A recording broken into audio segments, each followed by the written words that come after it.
There is a mystery in Christianity so deep, so incomprehensible, that even the angels bow down to contemplate it with reverence. It is the mystery of the Incarnation, how the infinite God became a fragile baby, how divinity was united with humanity, how the one who upholds the worlds became dependent on the care of a young mother in Nazareth. Ellen White approaches this mystery not with the pretense of fully explaining it, for it is inexplicable, but with the humility of one who recognizes she is standing before the supreme act of love in the history of the universe. Her words invite us to contemplate not only what happened, but why it had to happen in this specific way. Prepare yourself for a journey to the heart of the Christian faith, where the impossible became reality, and where divine love found its highest expression. We cannot understand how Christ became a little, helpless baby. He could have come to earth with such beauty that he would have been different from the sons of men.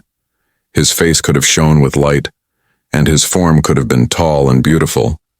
He could have come in such a way that all who looked upon him would have been charmed, but this was not the way God planned for him to come among the children of men. Ellen White helps us understand that the Incarnation was not an accident, but a carefully designed plan. Jesus did not come in just any way. He came in the way the mission required. He must be like those who belong to the human family in the Jewish race. His features must be like those of other human beings, and he must not have such personal beauty that people would mark him as different from others.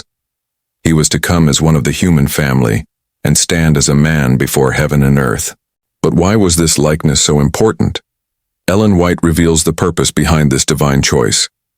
He came to take man's place, to engage in his behalf, to pay the debt which sinners owed.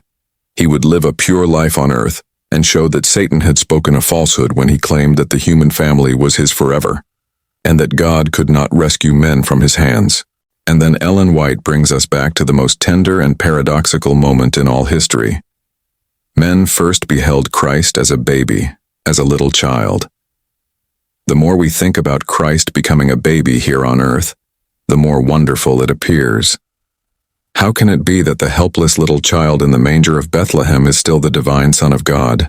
Before this incomprehensible mystery, Ellen White does not offer complex philosophical explanations, but an invitation to faith. Although we cannot understand it, we can believe that he who created the worlds for our sake became a helpless baby. Though he was higher than any of the angels, though he was as great as the Father on the throne of heaven, he became one with us. And in this impossible union, Ellen White finds the source of our hope.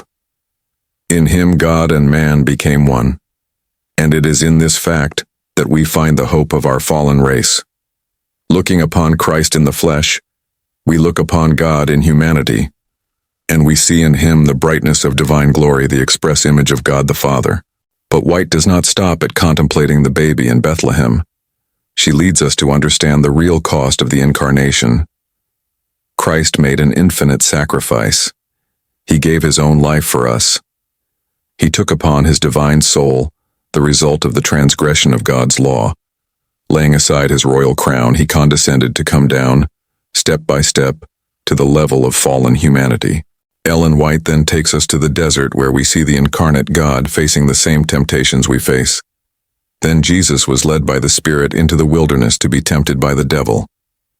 After fasting 40 days and 40 nights, he was hungry. The tempter came to him and said, "If you are the Son of God, command that these stones become bread." Matthew 4:2-3. Christ was suffering the keenest pangs of hunger, and this temptation was very severe. Yet he needed to begin the work of redemption exactly where the ruin had begun. Adam failed on the point of appetite, and Christ must overcome on this same point. Ellen White shows us that Christ did not use his divinity as an unfair advantage. The power that rested upon him came directly from the Father, and he was not to use it for his own benefit. With that long fast, there came into his experience a strength and power that only God could give. He met and repelled the enemy with the words, "It is written." "Man shall not live by bread alone," he said, "but by every word that proceeds from the mouth of God." Verse 4.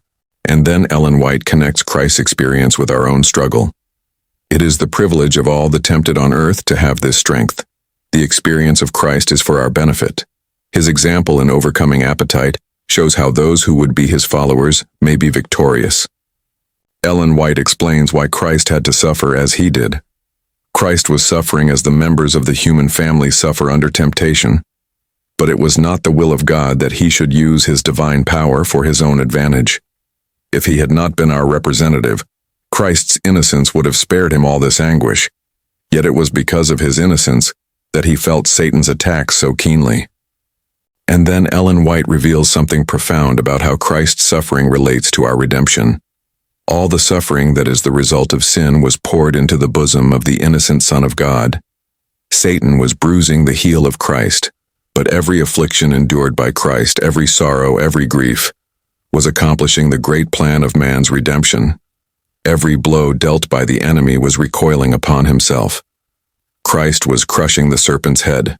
Ellen White leads us through the mystery of the Incarnation with the reverence of one who recognizes she stands before the inexplicable. She does not attempt to solve the mystery. She invites us to contemplate it, to believe it, and to find in it our hope. The Incarnation was not merely God visiting humanity. It was God truly becoming human, experiencing our weaknesses, facing our temptations, bearing our sufferings. The baby in the manger grew to become the man in the wilderness, tempted in all points as we are, yet without sin. In the union of divinity and humanity, we find not only an example to follow, but a Savior able to save us. Christ not only showed us how to live, he lived for us. He not only taught us how to overcome, he overcame for us. The mystery remains incomprehensible, but the reality is undeniable. In him, God and man became one, and it is in this fact that we find the hope of our fallen race. This is the hope that sustains every soul who looks at the baby of Bethlehem and sees not merely a child, but Emmanuel, God with us. God, in the wilderness of temptation, we see that our hope is secure, for the one who overcame for us knows exactly what we face.